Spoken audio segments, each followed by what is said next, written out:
നടിയെ ആക്രമിച്ച കേസിലെ നിർണായക തെളിവായ ബലാത്സംഗ ദൃശ്യങ്ങൾ എന്നേക്കുമായി നശിപ്പിക്കണമെന്ന് കോടതി. ഇതിനായി ദൃശ്യങ്ങളടങ്ങിയ മെമ്മറി കാർഡ് സംസ്ഥാന ഫോറൻസിക് ലബോറട്ടറിയിലേക്ക് അയക്കണമെന്ന് എറണാകുളം പ്രിൻസിപ്പൽ സെഷൻസ് കോടതി വിധിന്യായത്തിൽ നിർദ്ദേശിച്ചു. ദൃശ്യങ്ങളുടെ എല്ലാ വിവരങ്ങളും കൃത്യമായി രജിസ്റ്ററിൽ രേഖപ്പെടുത്തിയതിനു ശേഷം വേണം നശിപ്പിക്കാൻ. അതിനുശേഷം ലബോറട്ടറി വിശദമായ നശീകരണ റിപ്പോർട്ട് സമർപ്പിക്കണം. ഇത് സ്ഥിരരേഖയായി സൂക്ഷിക്കണമെന്നും കോടതി ഉത്തരവിൽ പറയുന്നു. അന്വേഷണ ഉദ്യോഗസ്ഥന്റെ കസ്റ്റഡിയിലുള്ള പെൻഡ്രൈവ് അതിജീവിതയുടെ സ്വകാര്യത കണക്കിലെടുത്ത് ജാഗ്രതയോടെ കൈകാര്യം ചെയ്യണമെന്ന് കോടതി നിർദ്ദേശിച്ചു. തെളിവിന്റെ ഭാഗമായ നടിയുടെ സ്വർണ്ണമോതിരം തിരികെ നൽകണമെന്നും കോടതി ഉത്തരവിൽ വ്യക്തമാക്കി. സെഷൻസ് ജഡ്ജി ഹണി എം വർഗീസാണ് കേസിൽ വിധി പ്രസ്താവിച്ചത്. കേസിൽ 1 മുതൽ 6 വരെ പ്രതികൾക്ക് 20 വർഷം കഠിന തടവാണ് ശിക്ഷ നൽകിയത്.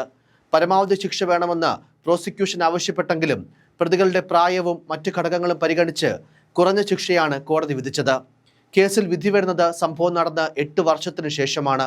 2017 ഫെബ്രുവരി 17-നായിരുന്നു കേസിനാസ്പദമായ സംഭവം. ഷൂട്ടിങ്ങിനായി തൃശൂരിൽ നിന്ന് എറണാകുളത്തേക്കുള്ള യാത്രയിലായിരുന്നു നടി. ഇതിനിടെ കൊട്ടേഷൻ പ്രകാരം അവരെ തട്ടിക്കൊണ്ടുപോയി അപകീർത്തികരമായ ദൃശ്യങ്ങൾ പകർത്തിയെന്നായിരുന്നു കേസ്.